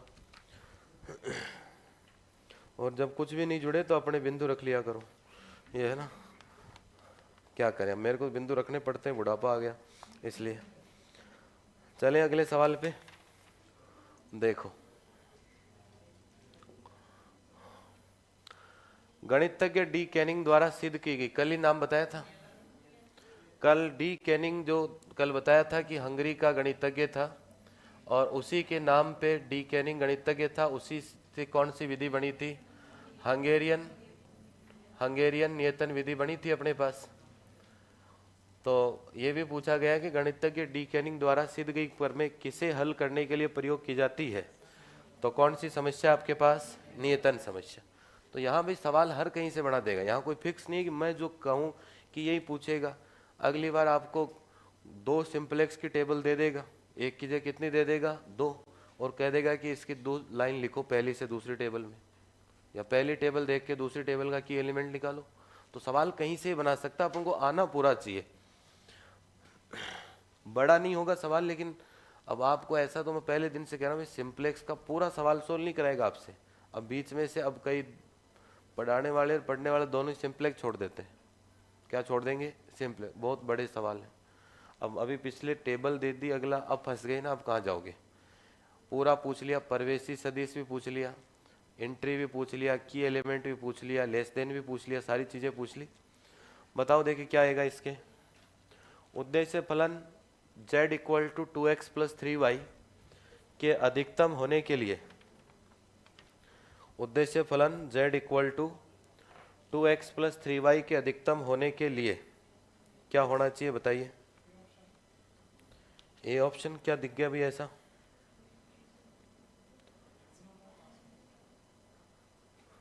देखो कई बार ऐसा होगा, मैं आपको बता रहा हूं कि आप देख रहे हैं कि हम ऑप्शन देख के उत्तर बता रहे हैं। कई बार जो ये ऑप्शन देगा उनमें से एक आधा तो सुसंगत हल ही नहीं होगा, इष्टतम तो बात की बात है भाई। जैसे मान लो ये इसका कोई भी डायग्राम बनता हो, जैसे मान लो ये कोई क्षेत्र था आपके पास, ये क्षेत्र आया। अब यही तो पॉइंट देखते हैं, यही तो 3 पॉइंट देखते हैं अपन कि इनमें से कौन सा मैक्सिमम देगा या कौन सा मिनिमम देगा। अब कई बार क्या करेगा कि 3 ऑप्शन में तो ये पॉइंट देगा और एक गलत ऑप्शन और डाल देगा चौथा, जिसपे इनसे भी मैक्सिमम देगा। तो वो तुरंत जिसने ऑप्शन से किया वहां क्या हो जाएगा सवाल गलत। अब मेरे हिसाब से 12-18 से सबसे बड़ी वैल्यू आ रही है ऑप्शन से, तो लेकिन ये ऑप्शन गलत है। ये इनका चित्र बना के देखोगे तो 12-18 कहीं पॉइंट ही नहीं है अपने पास। ही 12-18 कहीं पॉइंट ही नहीं है अपने पास। 12-18 आपके पास कहीं कोई पॉइंट ही नहीं है। तो क्या करें? तो फिर चित्र बनाओ, या फिर जिस पॉइंट को आप रखते हो उस पॉइंट सब इन इक्वेशनों में वो सेटिस्फाई होना चाहिए भाई। या तो चित्र बना लो, या फिर जो सुसंगत हल का मतलब क्या होता है कि वो हल जो सभी प्रतिबंधों को क्या करता हो, संतुष्ट करता हो भाई। या तो चित्र बना लो, पहला तरीका। चित्र नहीं बनाते हो, आपको लग रहा है कि भाई ऐसा धोखा भी दे सकता है अगला कि कहीं 12-18 आ तो मैक्सिमम रहा है, लेकिन ये भाई मैक्सिमम इन्हीं पे तो देखेंगे, इन बिंदुओं में आएगा तभी तो मैक्सिमम देख पाओगे। अब इनके अलावा मैं लिख दूं 20-25, ये लो यहाँ 20-25 पॉइंट यहाँ है कोई। अब 20-25 पे तो आंसर बड़ा ही आएगा, लेकिन वो इसके अंदर भी तो होना चाहिए। तो या तो पूरा चित्र बना लो, रेखा खींच लो, या जो पॉइंट आप लेके चलते हो उसको सेटिस्फाई करा लो कर रहा है क्या। देखो 12-18 बड़ा है 3 से, बात ठीक है, और ये भी बात ठीक है 12। यहाँ देखो y less than equal to 12, और यहाँ कितना है 18। 18 छोटा है किससे? 12 से। तो ये सेटिस्फाई नहीं कर रहा, दूसरा पॉइंट देखेंगे फिर कौन सा होगा? बी सेटिस्फाई करा लो। बी सेटिस्फाई कर रहा है क्या?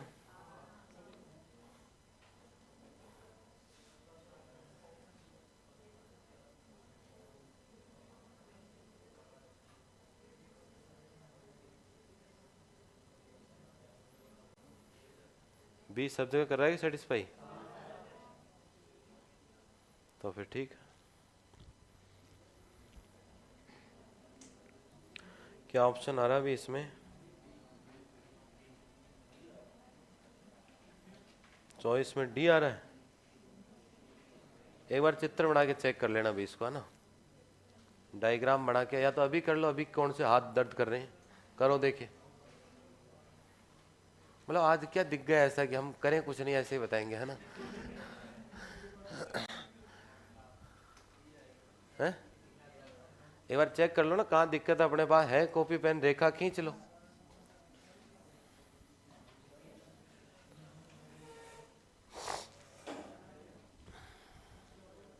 हाँ, कहाँ जा रहे हैं? ले बोल, कितनी साल का हो गया तू? 22 को होगो? चलो फिर तो बच्चा ही अभी, है ना।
पहला समीकरण है x plus Y less than equal to 30, तो 30 पे खींचेगी लाइन, तो ये हो गया 30,0 और ये हो गया 0,30। x बराबर y और इसका क्षेत्र इधर रहेगा नीचे की ओर, और x बराबर y, ये दूसरी लाइन हो गई आपके पास। और इसका अगर क्षेत्र देखें तो x से बड़ा होना चाहिए, y छोटा होना चाहिए, तो x बड़ा y छोटा इधर ही होगा, तो इसका क्षेत्र ये नीचे की ओर होगा। y greater than equal to कितना आ रहा है 12, तो ये कहाँ काटेगी इसको, x बराबर y, तो 15 पे काटेगी ये, तो y 12 है तो नीचे से गुजरेगा, ठीक है। x से 20 है, 20 है तो ये 20 यहाँ हो गया आपके पास, और y किससे बड़ा है 3 से, देखो 12 छोटा था तो ये क्षेत्र आएगा, और 20 था तो ये क्षेत्र आएगा, ये भी छोटा है, और 3 बड़ा है तो ये क्षेत्र आएगा ऊपर की ओर। अब सबका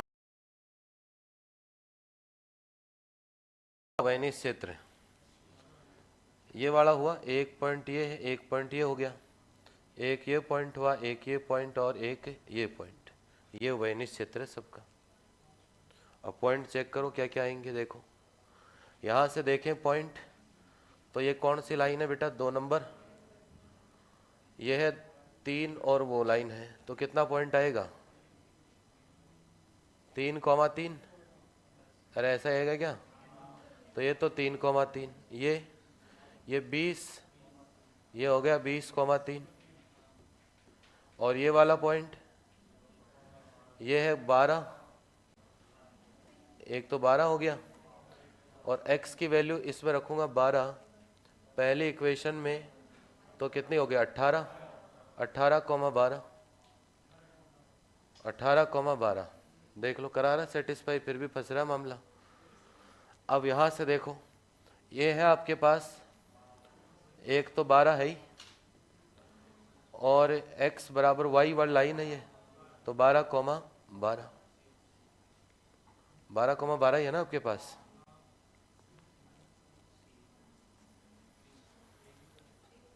एक और रह गया क्या, ये रहा, ये कितना भी, ये 20 रख देंगे तो 10, 2 पॉइंट आ गए, 2 पॉइंट आ गए आपके पास भाई, 12,12 भी आ गया, और कौन सा आ गया 20,10, 12,12 वैल्यू कितनी आ रही बताओ, 12, तो ये कितना आ रहा है 24, और ये कितना हो रहा है 36, तो कितने हो गए 60, और 20,10 पे, 20,10 वैल्यू कितनी आ रही है 70, तो 20,10 ऑप्शन होगा आपके पास है। 18,12 भी चेक कर लेते हैं, हाँ अभी और भी तो पॉइंट है अपने पास। 18,12 पे कितना आएगा, 2 गुणा 18 प्लस 3 गुणा 12, तो ये कितना हो गया 36, और 36 72 हो गया, तो मैक्सिमम न इस पे मिल रहा, न इस पे, न इस पे, ऑप्शन डी करेक्ट होगा, 72 मैक्सिमम आएगा इसका, ऑप्शन होगा डी करेक्ट। तो ऐसा भी हो जाता है कई बार, उपयुक्त में से कोई नहीं भी तो था इसमें, हाँ तो ऐसा भी हो जाता है।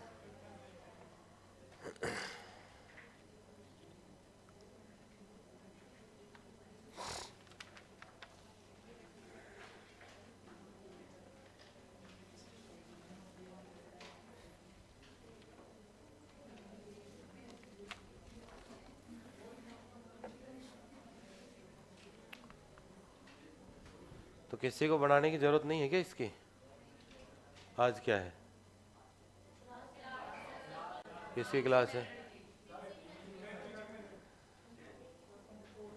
चलो 5 मिनट तोड़ देखो, है ना, मेरे को क्या पता है आज भी झंझट है क्या, है ना। पानी मैं पिला दूंगा बेटा, को टेंशन मत करो ना, पानी चाय कॉफ़ी नाश्ता सब सुख सुविधाएं हैं। भूख लग रही है, और किसको क्या लग रहा है, बस भूख के अलावा कुछ लगता ही नहीं तुमको, भूखे ही रह गए हैं। चलो, एक नियतन समस्या में जहां m नौकरी और m व्यक्ति हैं, आधारित सुसंगत हल के लिए प्रारंभिक स्तर पर आधारित चरों की संख्या होगी। बताइएगा भाई। नियतन समस्या में m नौकरी और m ही व्यक्ति है, तो सुसंगत हल कितने हल आएंगे? 5। भाई 5 व्यक्ति 5 काम, तो 5 व्यक्तियों के 5 ही हलाएंगे। तो m व्यक्ति हैं तो कितने हलाएंगे आपके पास? m हलाएंगे। इसके बाद अगला सवाल देखो, यदि आद्य समस्या असीमित है तो द्वितीय समस्या में चिन्ह क्या होंगे? अप्रतिबंधित होंगे। इसके बाद नेक्स्ट देखिएगा, इसके बाद अगला देखो, दी गई रैखिक प्रोग्रामन समस्या निम्न में से कौन सा व्यवरोध की प्रकृति बदलता है? Which one of the following change the nature of constraints in the given LPP? आराम से देखो, 27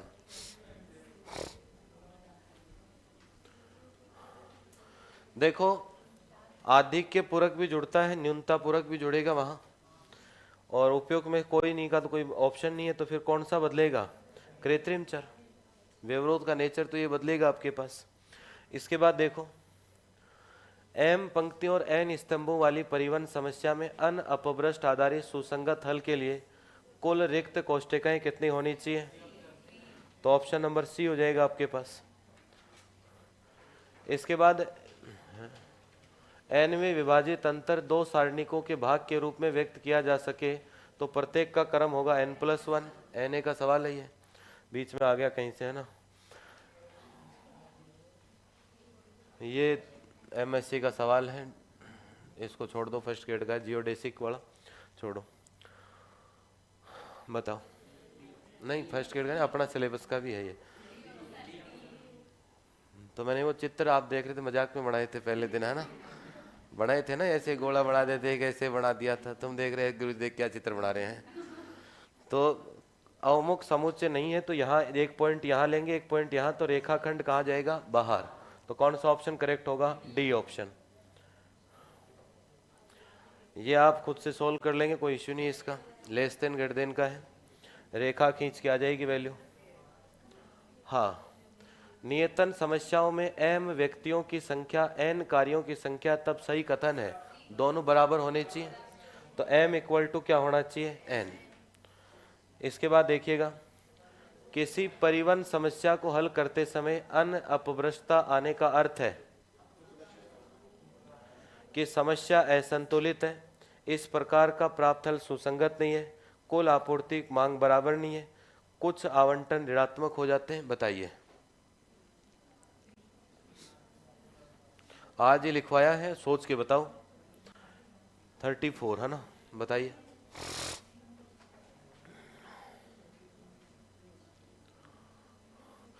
देखो, समस्या संतुलित और असंतुलित तो होती है नियतन में, तो पहला ऑप्शन तो होगा नहीं। कुल आपूर्ति और मांग बराबर है, तो उसका तो कोई इश्यू कहीं हुआ ही नहीं अपने पास, तो इसका भी कोई मतलब नहीं है। कुछ आवंटन ऋणात्मक, ऋणात्मक कभी आवंटन होता ही नहीं है, या तो ट्रक खाली है या कुछ है, इसके अलावा कुछ है नहीं, ये है ना। तो कौन सा ऑप्शन होगा? सुसंगत हल प्राप्त नहीं होगा भाई, कम ज्यादा हो जाएंगे भाई, होने तो कितने चाहिए? m+n-1 होने चाहिए, तो अगर इससे कम हो गए तो सुसंगत हल प्राप्त नहीं होगा। किसी आद्य समस्या का हल अपरिबद्ध है तो उसकी द्वितीय समस्या का डायरेक्ट नोट लिखवाया था, या तो अपरिबद्ध होगा या कोई हल नहीं होगा, तो डी ऑप्शन आएगा आपके पास। इसके बाद देखें, एक कंपनी 3 तरह के उत्पाद ABC बनाती है, इन पर लाभ क्रमशः 3, 2, 4 रुपए है। कंपनी के पास 2 मशीन है, प्रत्येक मशीन निर्माण प्रक्रिया, तो इसको एक बार देखना, ठीक है। इसके क्या पूछा देखो, इस तरीके के ऑप्शन दे देगा। फिर जब शुरू किया था तब बताए थे ना आपको इनइक्वालिटी बनाना, तो कंडीशन से एक बार चेक करना। एक गड़बड़ भी है इसमें, कौन सा है ये? तो इंग्लिश में आ गया क्या? चलो, ये इंग्लिश में आ गया।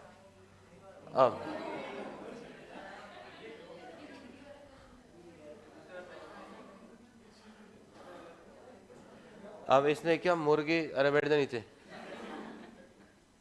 बावड़ा है क्या? मैं बावड़ा हूं? कहाँ जाएगा? है? मैं यहाँ देखूं 2-4 सवाल का तो मैं ये भी कह के जा सकता था ये सारे सवाल कराए हुए हैं कॉपी में और उसमें से पढ़ लेना। 4-5 ये लाइन वाले तो सवाल हैं भाई, मैं तो ये कह के चला जाता कि ये पढ़ लेना, बात बराबर है। मैं देखूं कि कोई ऑप्शन में 2 में कन्फ्यूजन लगे इसलिए बता देता हूँ। जैसे पिछला सवाल था कि समस्या संतुलित है, तो परिवहन समस्या का संतुलन से कोई मतलब ही नहीं है, तो इसलिए मैं बता रहा हूँ ये जा रहा है। और तू वाईफाई हो रहा है मेरा, कहीं गलत बता दूंगा उत्तर। तो ये मुर्गी वाले सवाल में थोड़ी गड़बड़ है भैया ना इसमें, फिर भी एक बार पढ़ लेना, फिर ऑप्शन देखना है कहाँ गड़बड़ है, दिमाग चलाना थोड़ा सा, क्यों अगले ने थोड़ी मुर्गी क्या ऊपर नीचे कर दी थी, है ना। अब तो आप देखो कि सवाल अगला पूरा 2-2 पेज के सवाल है, ऐसा कोई इश्यू नहीं कि उसके पास पेज कम है। पूरी फीस देते हो आप फार्म की, इसलिए पेज पूरे आएंगे पेपर में, है ना। Hindi English double 1-2 rough page, खाली पूरे पेज आएंगे, है ना। अब देखो ये तो भाई 2 कंडीशन दी है, संतुष्ट करते हैं, तो ये वही काम है, मैक्सिमम किस पे आएगा, मिनिमम कितना आएगा। देखो 2 बातें हैं ना, अधिकतम और न्यूनतम, तो वही सवाल है आपके पास। नियतन समस्या क्या चाहती है? देखो चाहती है कि प्रत्येक संसाधन को केवल एक गतिविधि सौंपी जाए। परिवहन समस्या की एक विशेष स्थिति है, यह भी नोट लिखवाया था मैंने कल, संसाधनों का अधिकतम उपयोग करने में जा सकती है, ठीक है, ये सभी तो ये ठीक है। इसके बाद देखो, एक रेखिक प्रोग्रामन समस्या के न्यूनतमकरण हेतु आधारित सुसंगत हल के इष्टतम होने के लिए आवश्यकता पर्याप्त शर्त है Zj minus Cj greater than equal to 0, तो ये ऑप्शन आपके पास है। इसके बाद ये देखो द्वैत समस्या थी, आद्य समस्या थी, और किस में बदलना है, द्वैत में। ये वाला यहाँ चला जाएगा, लेस देन ग्रेटर देन देख लेना। तो ये सवाल है आपके पास, बाकी देखते हैं अगली क्लास में।